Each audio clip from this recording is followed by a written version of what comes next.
Are you going to do your rehearsal? Like, Is this live? Someone can put up No, the of course not. aww. Yeah, what?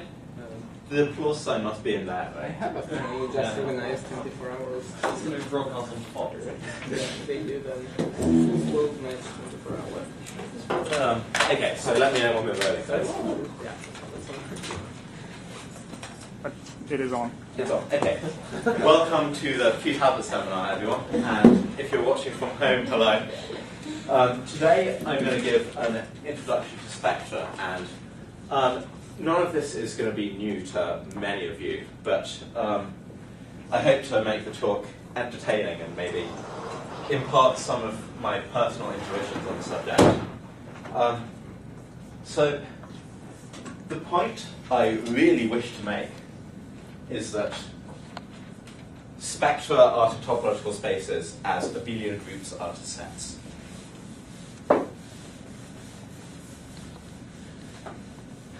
So, I guess after drawing the sun of knowledge,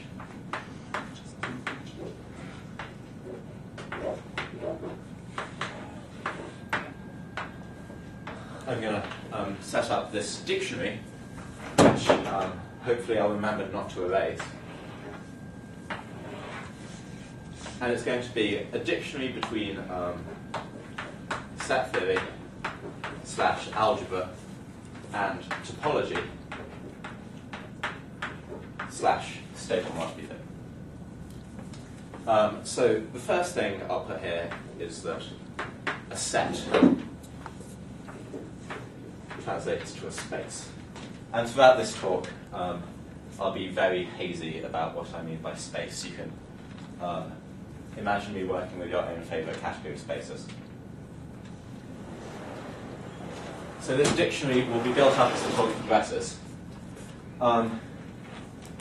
But let me start with some motivation. So what is algebraic topology about? It's about learning about spaces through algebraic invariants that we assign to them. But we don't want just any algebraic invariant, we want an algebraic invariant that we can actually compute, or it's pretty useless.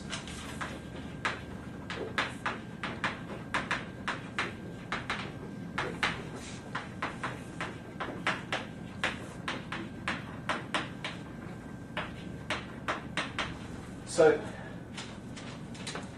what do I mean by something that we can compute? Well, something like the following. So, one kind of algebraic invariant might be a functor, a contravariant functor from spaces to abelian groups. So, we've got to start somewhere. Oh, and I mean pointed spaces. So we've got to start somewhere. So suppose we know f of the zero sphere, 2 points, one of which is the base point. So how do we compute f of the zero sphere wedged the zero sphere? 3 points, one of which is the base point. Well, a priori, there's no hope. I mean, I suppose we can get something from functoriality, but what we really need to just say what this is an axiom that says something like this.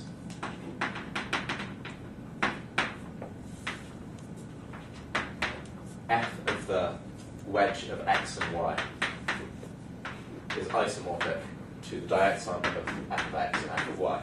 And this interacts with the functoriality in an obvious way. So this is obviously going to make things easier. So what else might we want to compute? Well, we might want to compute... I'm also assuming that f of the base point is 0 abelian group, sort of the base point of partiality that you want. So what about the unit? This is a space that we might want to know f of, and a priori there's totally no hope of getting the value of f on this. But it's a contractible space, and we want to regard contractible spaces as trivial in some way. So we might impose an axiom of homotopy, which says, something like, if x and y are equivalent spaces, then f of x is isomorphic to f of y. And obviously the form this axiom will actually take is that homotopic maps induce the same map on f. Alright. Finally, how do we compute f of some more complicated space, like S1? No hope whatsoever we don't know anything about S1. Well, I guess it's a cogroup, but every abelian group is a cogroup. So that doesn't help us. So we want some kind of axiom which will allow us to reconstruct f from its values on sets of an open cover. So if X is the union of two open sets U and V, then we get a sequence of maps like this. And we'd like this sequence to be exact in the middle. That's going to tell us something. I mean, okay, if X is S1, we want to know f of X, we really want to know something about the kernel of this, but we'll get to that later. So, suppose we have a nice functor with all of these properties, which make it somewhat computable. Then, there's a theorem which really wowed me when I first learned it as an undergraduate. It was my favourite theorem for a long while. It's called the Brown representability theorem.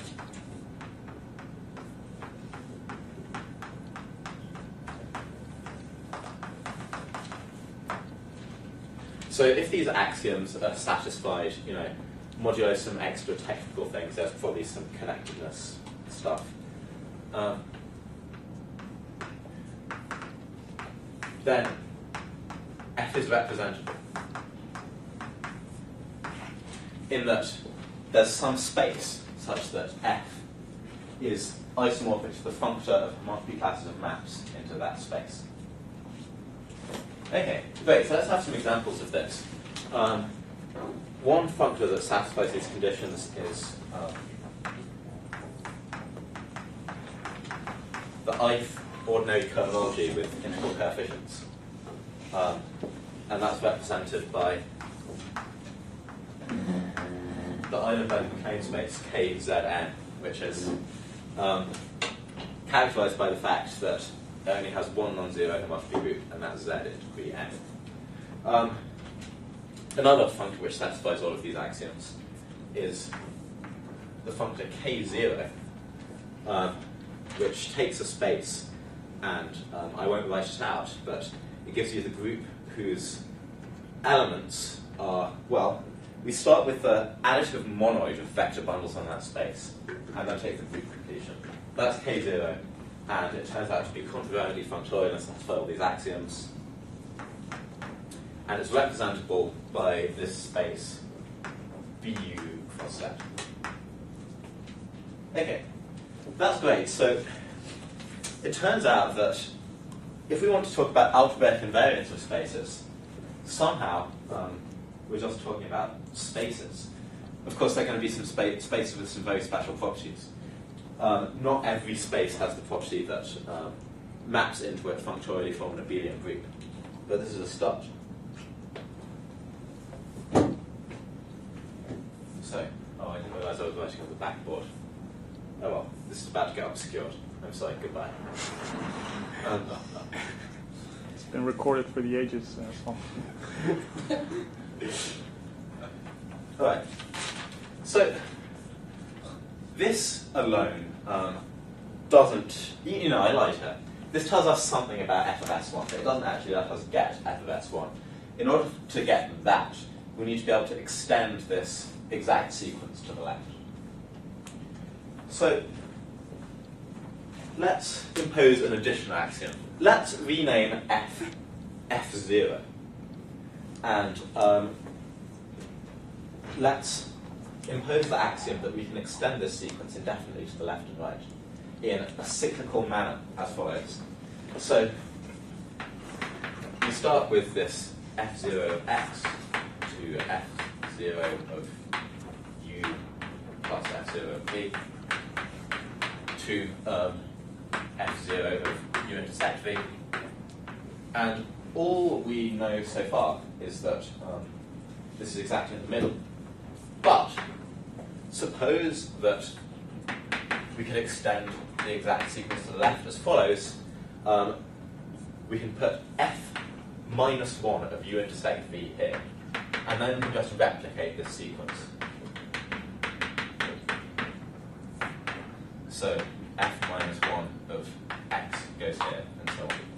So now if we can compute some stuff over here with f minus 1, that we really do know f0 of x, and conversely, we can extend this here. This goes to f1 of x, and then to f1 of u plus f1 of v, and so on. So instead of a functor, we now have a whole sequence of functors which are related in this way. So this is a version of one of the Eilenberg-Steamroth axioms for the cohomology theory, as many of you know. Okay, let me remark that if you start with f0, getting f negative is easy, because you can justify f negative n of x to be equal to f0 of the nth suspension of x. Somewhat minor comment, but maybe, do you want that, is that the unreduced version of your... Oh, yeah, well... Yeah, I should worry about reducedness, I guess. But I don't want to, so I won't. There's some kind of reducedness issue.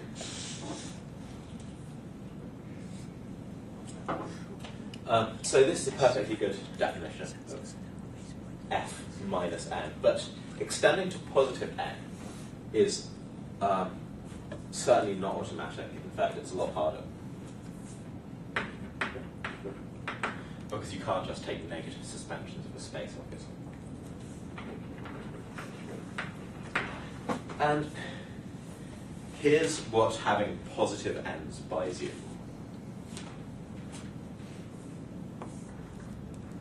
So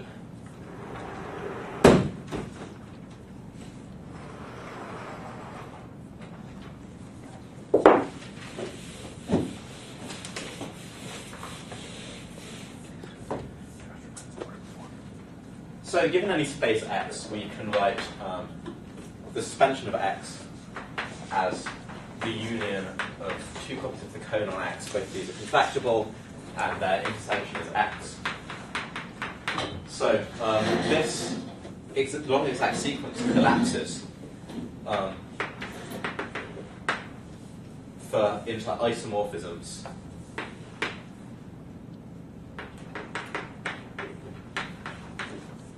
between fn plus 1 of suspension of x and fn of x. Well, what does that mean? Well, let's say that the space representing fn by Brown representability is called En. Well, then homotopy classes of maps from x into En. Well, that is, by definition, isomorphic to fn of x. But that's isomorphic, of course, to fn plus 1 of sigma x.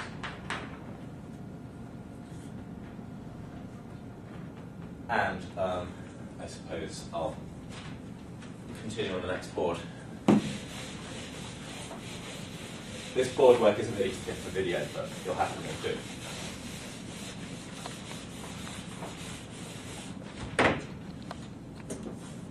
So this is, again by definition, isomorphic to homotopy classes of maps from sigma x into En plus 1. And this sigma functor has a right adjoint in the homotopy category called base loops, because it's the space of base maps from the circle into the target space. And this chain of isomorphisms shows that maps from X into En is isomorphic to maps from X into loops on En plus 1. And this is true functorially in X. So by Yoneda's lemma, En is homotopy equivalent to the loop space of En plus 1. And more is true, right? We can keep doing this. It's equivalent to the twofold iterated loop space of En plus 2. And the n-fold iterated loop space of En plus n. So we conclude that any space that fits into this axiomatic framework is actually an n-fold loop space for any n. We call it an infinite loop space. And, well, just being a loop space gets you something, right? It gives your space a homotopy associative operation corresponding to composition of loops. So obviously not any old space has that, but loops 2 gets you more. The operation is now homotopy commutative as well as associative. Being a threefold loop space somehow makes you more homotopy commutative than being a twofold loop space, of course. Those of you who know about operands know exactly what I'm talking about. And infinite loop spaces are the most commutative at all. They're somehow maximally homotopy commutative spaces. So let me write that down.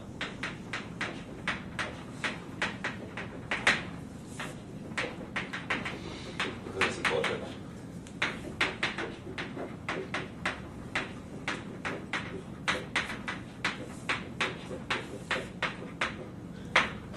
That's one of the reasons these are like abelian groups.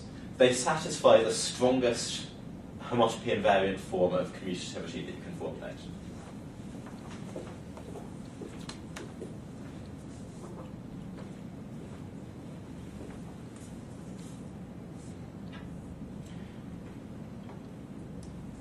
So any sequence of functors Fn satisfying these axioms is called a cohomology theory. And of course, any one of these is represented by a chain of spaces like this. So let's make an important definition.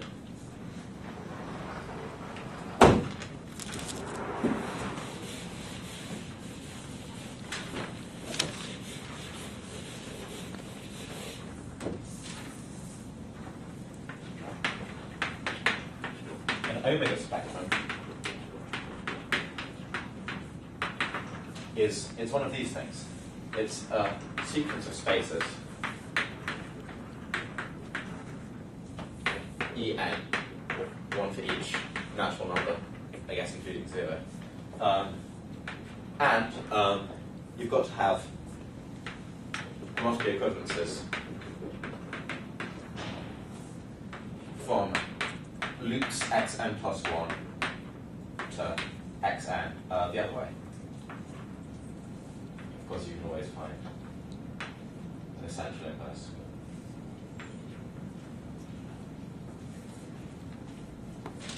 For all n. So this is the thing which represents the cohomology theory.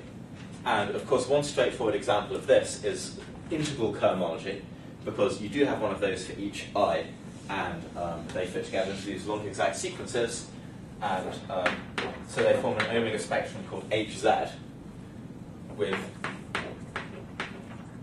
Hz sub n being defined to be equal to Kzn.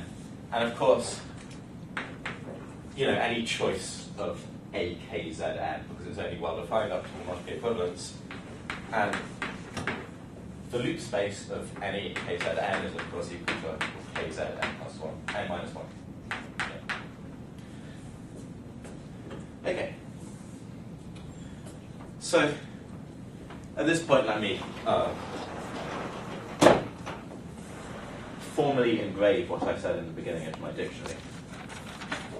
An abelian group is like a spectrum. A spectrum being something slightly more general than an omega spectrum, which we'll get to in a moment. Let me pause to emphasize a technical point, which is another way in which spectra are similar to abelian groups. So if you have some kind of diagram of sets, right? I'm going to be unimaginative and call them S1, S2, S3, and S4. A square commutative diagram like this. The question you can ask about it is this a push-out square? The answer could be yes or no. You can also ask whether it's a pullback square, and the answer could be yes or no. And of course, you can have any of the four combinations of those yeses and nos. On the other hand, if this is a square of abelian groups rather than sets, it's a push-out square if and only if it's a pullback square. So that's a property that in topology, I guess, is really known as stability. And it's an extremely important property, and it's also true of spectra. So, of course, if you're working with spaces rather than sets and spectra rather than abelian groups, you have to talk about the appropriate notions of homotopy, push-out and pullback, instead of point set level push-outs and pullbacks. But it's true that a diagram of spectra is a homotopy push-out diagram if and only if it's a homotopy pullback diagram. And this is really what makes spectra easier than spaces to compute with.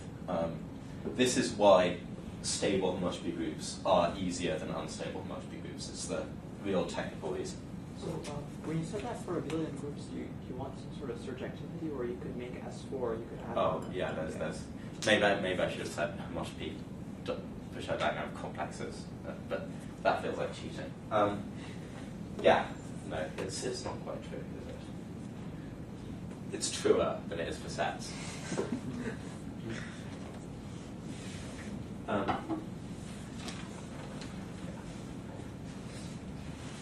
It's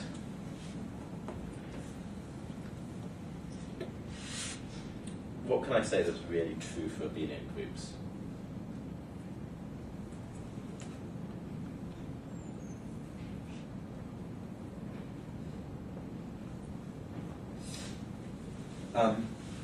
Let's not worry about that. Or what you said, you can make the statement in chain complexes, right? Yeah, you can do that.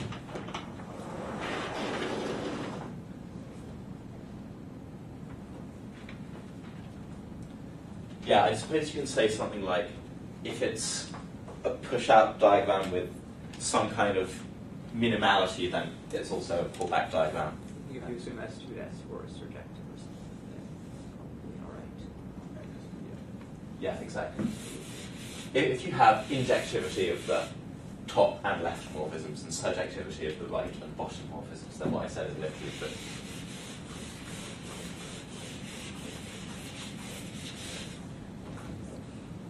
Let's move on. Okay. So another thing that you get with spectra is you have shift operations, which are denoted sigma n, but here n is allowed to be an integer. And how do we define them? Well, in the following way. If you have a spectrum E, then the nth space of sigma n of E is defined to be, well, you just shift the spaces along. And the spectrum structure maps remain the same. And if you're trying to name a space with negative index here, you just conventionally take it to be detractable. Did you mean m minus n or something? Oh, do I? Or am I... Yeah. I guess I do. And sigma inverse sometimes gets called loops. So this is exactly the same kind of shift operation that you have on chain complexes. So let me talk about the objects which are usually called spectra and not just omega spectra. Although some people call omega spectra spectra, and what I'm about to call spectra, those people call pre-spectra. So it can be technically convenient to relax this requirement that this map be an equivalence.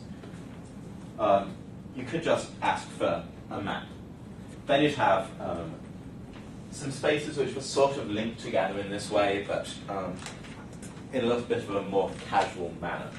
So you just ask for a map from xn to loops xn plus 1, which by the junction I talked about earlier is exactly the same thing as having a map from sigma xn to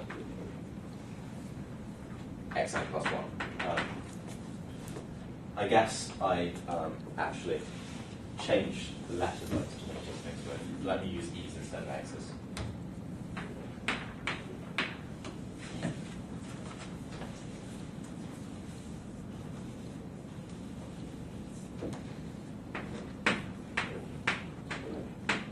Okay, we couldn't have altered the definition using this adjunction when these were required to be equivalences, because if this is an equivalence, that doesn't really tell you much about this. But now, if you just want to map, this is just as good. And this is the format in which the definition of spectra is normally presented. So let me just modify this definition. A spectrum is a sequence of spaces, again, En, and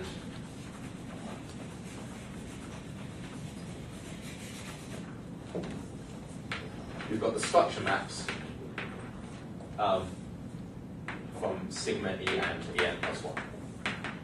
And any omega spectrum is, of course, a spectrum in a natural way.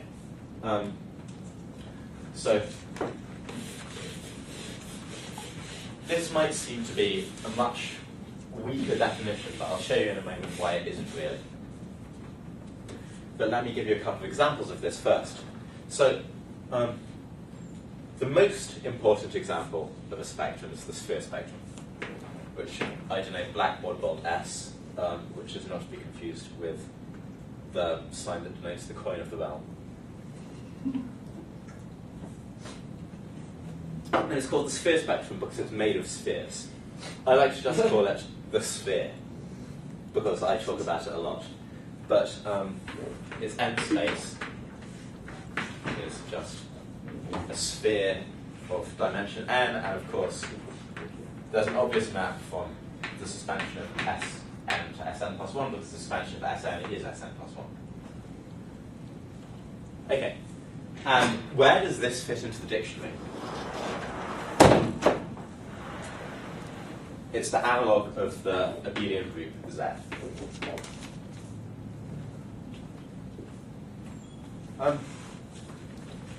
There's a generalization of this. There's a large class of examples called suspension spectra. So if we start with a space X, then we can build a spectrum called sigma infinity of X. We call it the suspension spectrum of X. And its nth space is simply the nth suspension of X with totally obvious structure maps. So if you take X to be the zero sphere, you get simply the sphere spectrum again. Let me fill that in to the dictionary. Well, if we have a space X and the suspension spectrum sigma infinity X, that's like a set S and the free abelian group on that set.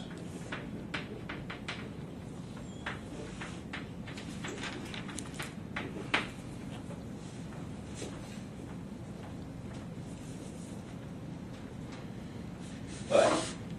So now let me tell you why we haven't lost any of our rigor by changing our emphasis from omega spectra to spectra.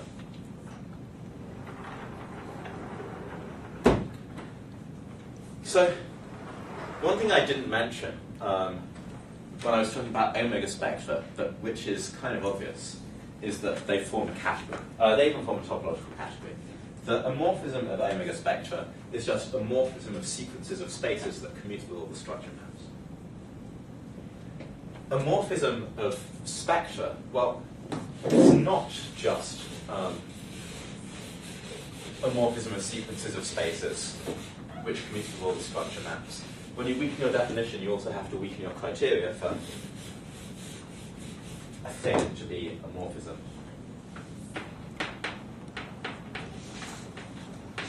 So, what is it? The morphism of spectra E to F is, I hope I get this right because I'm doing it from memory, but I'm sure I'm right, a cofinal subset of the natural numbers. That means a subset of n such that for any big number, there's a bigger one in the subset. So maybe I'll call this cofinal subset n. And for each n in this cofinal subset, a map from EM to FM, and they commute with all the relevant structure maps. I mean, whenever you have a larger and a smaller member of your cofinal subset, well, there's a map from suspension, their difference of the, well, let me write that down. So if M1 and M2 are in M, there's a map, well, we have a map from EM1 to FM1. We also have a map from EM2 to FM2.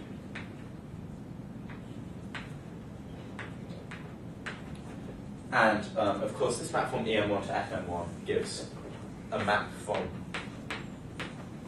sigma to the M2 minus M1 of this to that.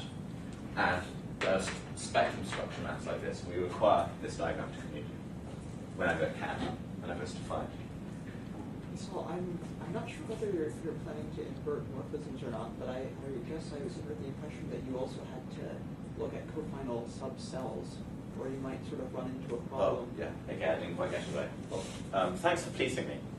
I'm glad that someone does. So, there's a technical point.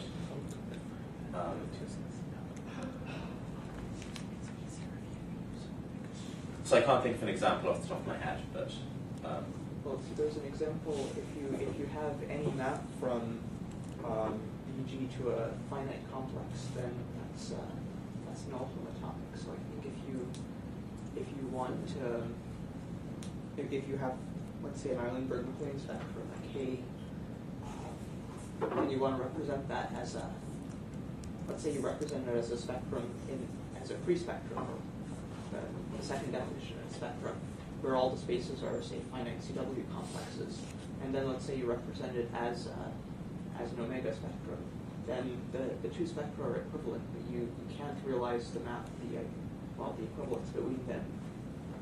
yeah, right. I hope the microphone caught that. So, okay, this isn't quite right. That is something like this.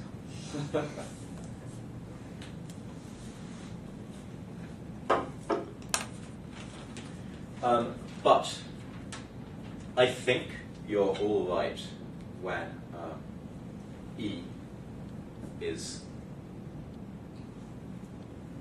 well, yeah, the suspension spectrum of a finite complex, especially something like the sphere spectrum. So I want to talk about what makes spectra equivalent. So one invariant of the spectrum is its stable homotopy groups. So you can define the stable homotopy groups of any spectrum E as follows. That pi ns, the nth stable homotopy group of E, is defined as maps from the nth suspension of the sphere spectrum to E in this weaker sense up to homotopy, and I'm certainly not going to try to show you what homotopy is. But what it actually translates to is the colimit over n of pi n plus n of En. These groups are linked by the structure maps of E. So if E were the suspension spectrum of a space X, this definition gives you the definition of the stable homotopy groups of X. The colimit is over n, right? Yes, sorry. Actually, I should have just written an n here. Yeah.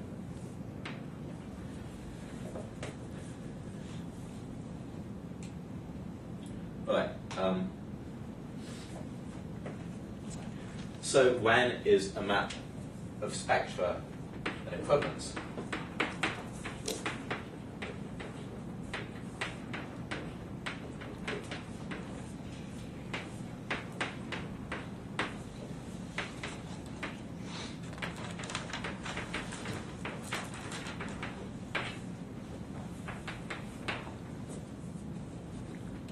It's an equivalence if it induces isomorphisms on all stable homotopy groups.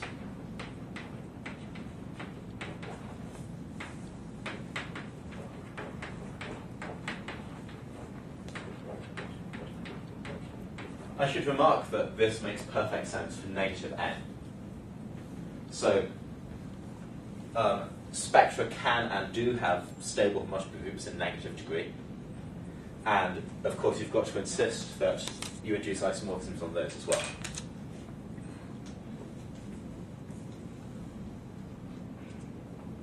And now here's the sense in which you don't lose anything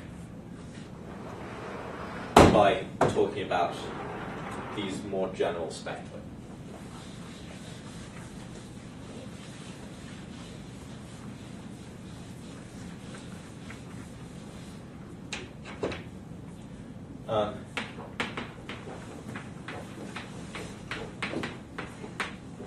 Any spectrum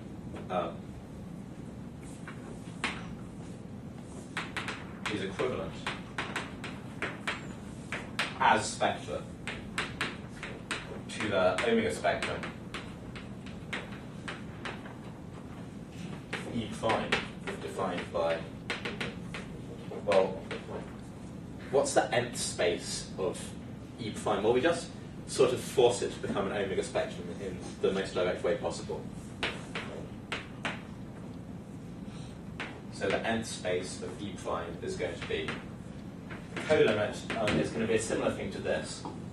The colimit as n goes to infinity of the nth loop space, the n plus nth loop space of En. So it's easy to check that, first of all, you do get colimit diagrams like this, and when you take the colimit, well, because of compatibilities between these colimit diagrams, you really do get an omega spectrum. And because stable homotopy groups are given by this formula, it's also easy to see that the natural map from E into E prime is an equivalence. So what do we have? We have this easy way of getting spectra from spaces, which was the main example we wanted the more general definition of spectra for. But we also have a way of getting these stricter objects, which on the nose represent cohomology theories, from these weaker spectra. And given any spectrum E,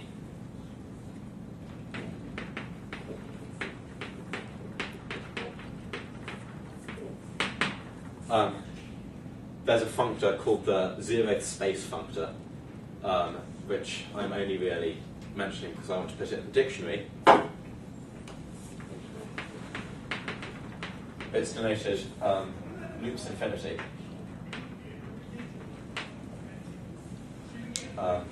It's given by, replace it with an omega spectrum and then take the zeroth space in the spectrum. So the formula is just the colimit as n goes to infinity of sigma m of En. And what omega infinity corresponds to in the dictionary is the forgetful functor from abelian groups. I think you switched sides. Oh no.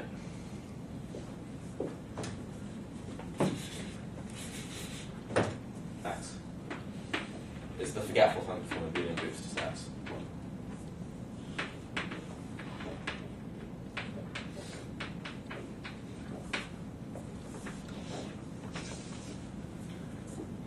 Okay. So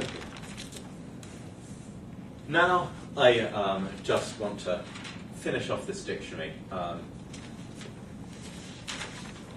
What's still missing from the set theoretic side? Well, one thing that's missing is the tensor product of abelian groups. That needs to have an analog in spectra, and this is a sort of sticky point which puzzled topologists deeply and hellishly until around the early to mid-90s.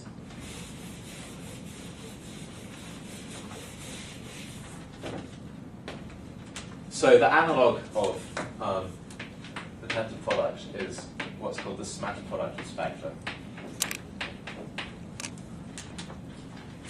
And, well, there are many ways of defining it, and it takes a lot of work to get one that's satisfactory, but here's one that's at least basically correct. So, given spectra E and F,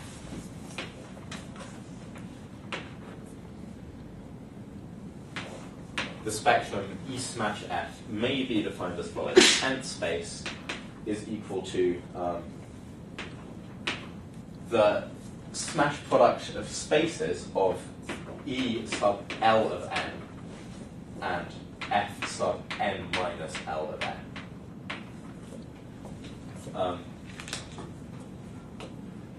Where, I guess, well, let me remind you first that the smash product of spaces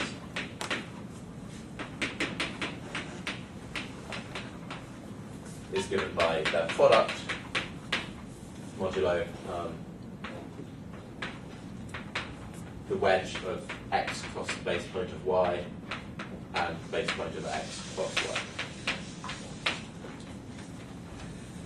So, what's this function L? It's got to go from natural numbers to natural numbers. And it has to have the property that L of n goes to infinity as n goes to infinity. So does n minus L of n.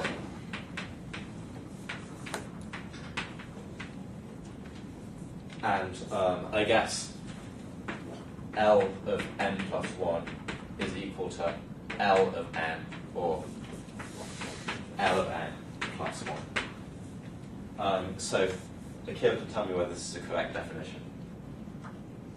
Do you want to take the wedge over all? No, definitely not. That would be too easy. So this definition of smash product involves an arbitrary choice of this function L. And it was the only definition that people had for a long time. It's the one you'll find in Adams's famous blue book. And it is a huge pain. I mean, he spends about 30 pages doing technical stuff with it. I mean, the thing about the tensor product of abelian groups is that it's associative and commutative up to isomorphism. That's definitely not true of this version of the smash product of spectrum. It's associative and commutative up to homotopy, even up to coherent homotopy, but those homotopies in this definition at least are hideous and gave people headaches. And there's no real way to rectify this difficulty without moving to a more sophisticated category of spectrum.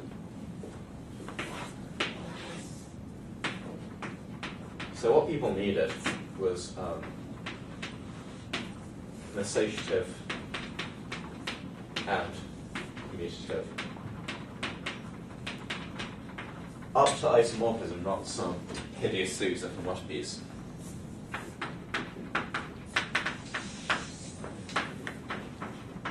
Model the smash product of spectra. And to do that, you need to bulk up your models for the spectra themselves. So there are a few ways to do this.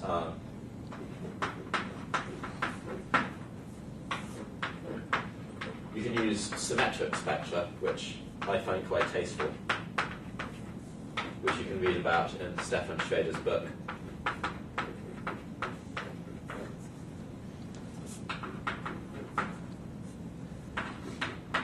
S modules, that's another model for spectra, which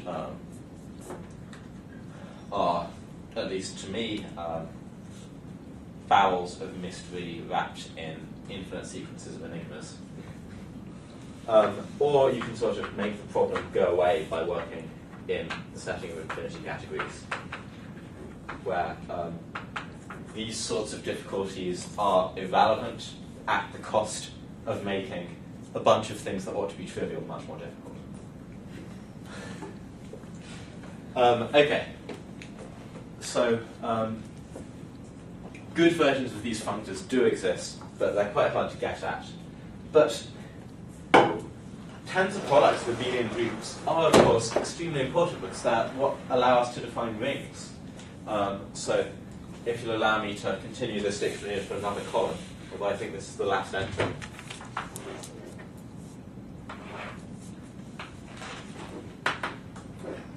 The analog of a ring is what's known as a ring spectrum. And what is it? It's just a spectrum E with a map from E smash E to E, satisfying some axioms.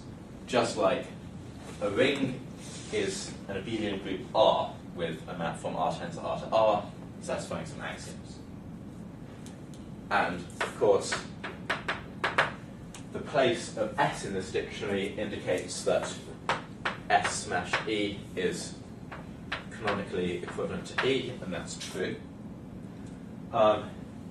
You can also check that the smash product interacts in the way you expect with, I guess, the suspension spectrum slash free abelian group functor. Okay, so despite the difficulties involved in constructing the smash product, it's actually not that difficult to exhibit the structure of a ring spectrum on a spectrum, even if you care about coherent commutativity and things like that. So let me just say a couple of things about that and I'll stop.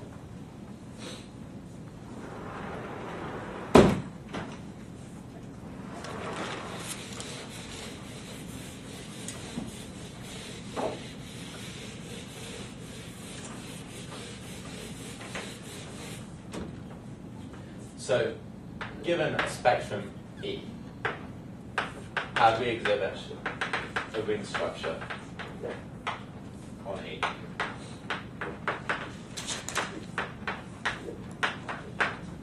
Well, I won't give all the details, but suppose you have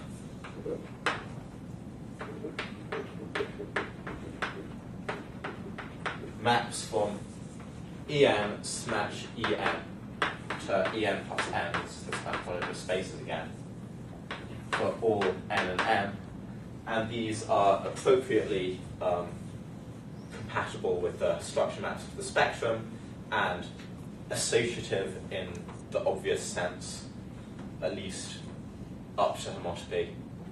And I guess I didn't even say associative ring, but all rings worth their sort of associative ring.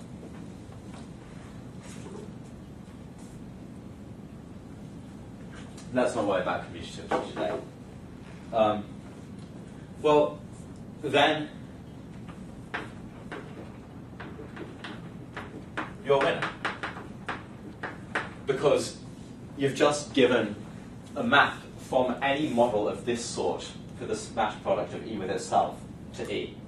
I mean any choice of L gets captured by this. You don't even have to worry about making particular choices of L. So an example of a ring spectrum is HZ, and let me just sketch how that works.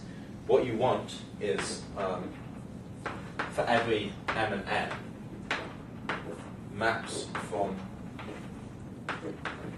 KZN or smash KZN to KZN plus N. Well, what's that, right? That's just a degree M plus N cohomology class of this smash product. And we know by the Knuth theorem that these guys have a bottom, well, the bottom non-zero cohomology group of this is in degree M plus N. So we just take a generator of that. And that gets you the ring structure on HZ. Of course, there's also unitarity to worry about, and then you can check that it's coherently associative and commutative, and that involves a lot more work. But it's basically what it is. Well, I'm out of time, so I think I'll stop.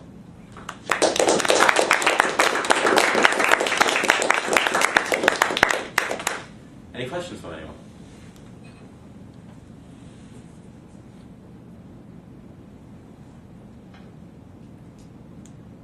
Well, let's thank Saul again then. Alright, next week we'll have David White of Wesleyan speaking on boundary localization. So if you're watching this from home, stay tuned.